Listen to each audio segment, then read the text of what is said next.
Little Native Boy, L-I-L, Native Boy is the Twitter handle.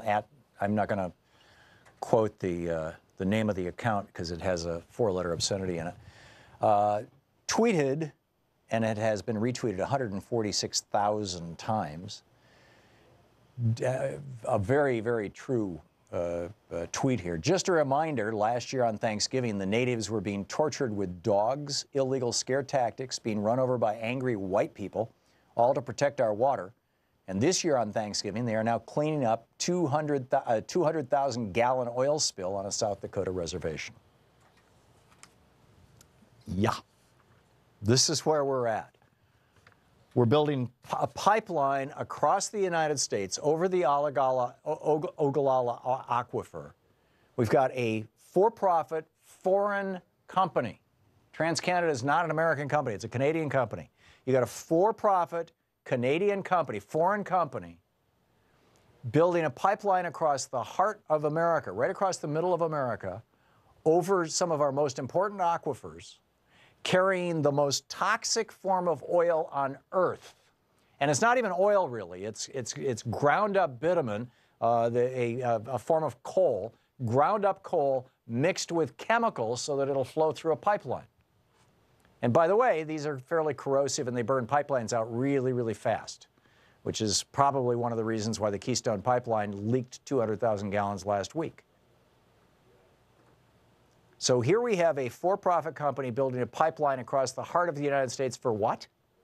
Is it because the United States needs oil? No, we are awash in oil. We have become an exporter of oil. Is it because we need more money? No, TransCanada gets the money.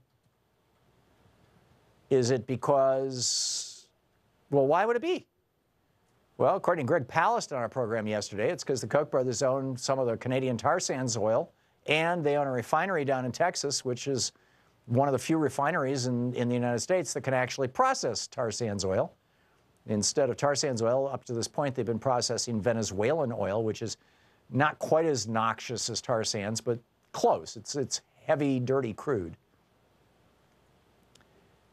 And, you know, the Koch brothers want to make a fortune on this. According to Greg Palast, he says they're going to make $1 billion a year more refining Canadian oil than they will the Venezuelan oil. If that's the case, why are we not having an honest conversation about exactly why we have this pipeline? I mean, I remember when they were selling it to us back during the Obama administration, it was like, we need energy independence for the United States. You want energy independence?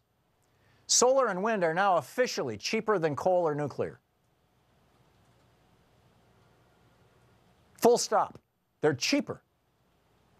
It has reached that point. It is actually less expensive to do solar and wind than it is to do nuclear. And what are we doing about that? You know, I mean, if we really wanted to be energy independent, we would be doing what Germany did. We would be putting together a program where we say to people in the United States, if you would like to have control over your own energy future, we'll help you out. The program in Germany is called 100,000 Rooftops, auf Deutsch.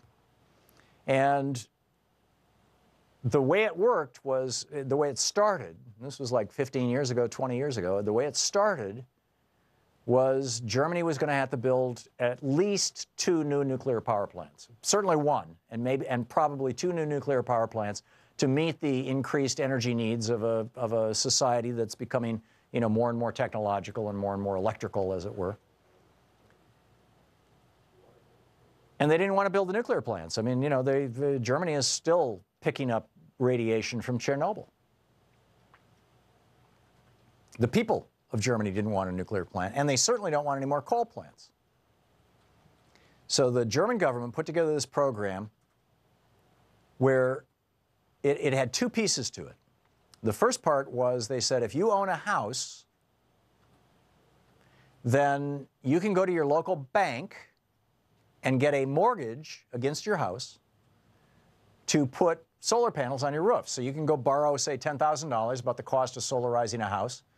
You can borrow that $10,000. We'll use your home as security, But, well, actually, they're not even using the home as security. The government is backstopping them. You have to own your home in order to qualify for this, or, you know, be paying on a mortgage. But be a household, you know, a homeowner. And the bank loans you the 10 grand at about a 2% interest rate, which is very, very low, but it's very profitable for the banks because 100% of these loans are going to be covered by the government if the homeowners fail to pay them. So it's completely backstopped by the government. So the government's not putting any money up, they're just offering guarantees. Just like we do with nuclear power plants with Price-Anderson. Although we actually put up money for them too, but that's a whole other thing. But so the government's not putting up any money, it's just offering the backstopping, the guarantees. So everybody in the country of Germany qualifies for one of these loans to be able to solarize their house. And now you've got this $10,000 mortgage, say over a 10-year period, and so that's going to raise your mortgage bills by, say, a few $100s a month. So where are you going to get the few $100s a month to pay for it? Well, the second thing that the German government did was they said that the utilities, they looked at how much would it cost all the utilities in Germany if we were to build 2 new nuclear power plants. And they concluded that the cost was, you know, a couple $2 billion, which was equivalent to the cost of a couple 100,000 people in Germany, or the cost of that, being billed for their electricity at 7 times the normal rate. In other words, but this would be amortized over a 30-year period, a nuclear power plant. But in any case, they said, so if we want to give money to the homeowners so that they can pay off the mortgage on their solar panels, the power companies will pay you for your electricity, only instead of paying you 10 cents a kilowatt hour, they're going to pay you 70 cents a kilowatt hour. They're going to pay you 10 times what the normal rate of electricity is, or excuse me, 7 times the normal rate of electricity, because that will be enough for you to get enough money to pay off your mortgage. So the homeowner ends up with a solar panel on their roof, and at the end of 10 years, they have paid nothing for it. At the end of 10 years, this 7 times payment goes down to a 1-time payment, and everything goes back to normal. The government hasn't paid for this.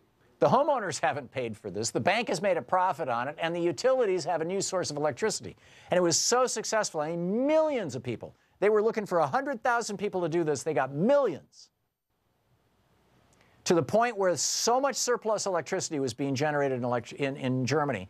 Last May, they had several days where the entire country ran on nothing but renewable energy. And Germany is the cloudiest country in Europe. They have the cloudiness in Germany exceeds that in Michigan and Buffalo, New York. It's the least likely place for solar to be so successful. We could do that here. But no, we're not going to do that here. Instead, we're going to run a dirty pipeline across a lot of Native American lands because, you know, America was birthed on killing Native Americans. America is still trashing Native Americans. We're still running Indian schools. We're still, you know, we still have weird laws on the reservations where women who are raped on reservations cannot call out their rapists if they happen to be white people who live near the reservations. It's the ongoing echo of the so-called pilgrims. They call themselves actually protesters. The ongoing honoring of these people who did not come here seeking religious freedom. They came here wanting to make money. Come on, this is what the Jamestown was all about. This is what Plymouth Rock was all about. The land of opportunity. Look at all that land we can steal from the Indians. And now, you know, even more. It's such a poor commentary on America.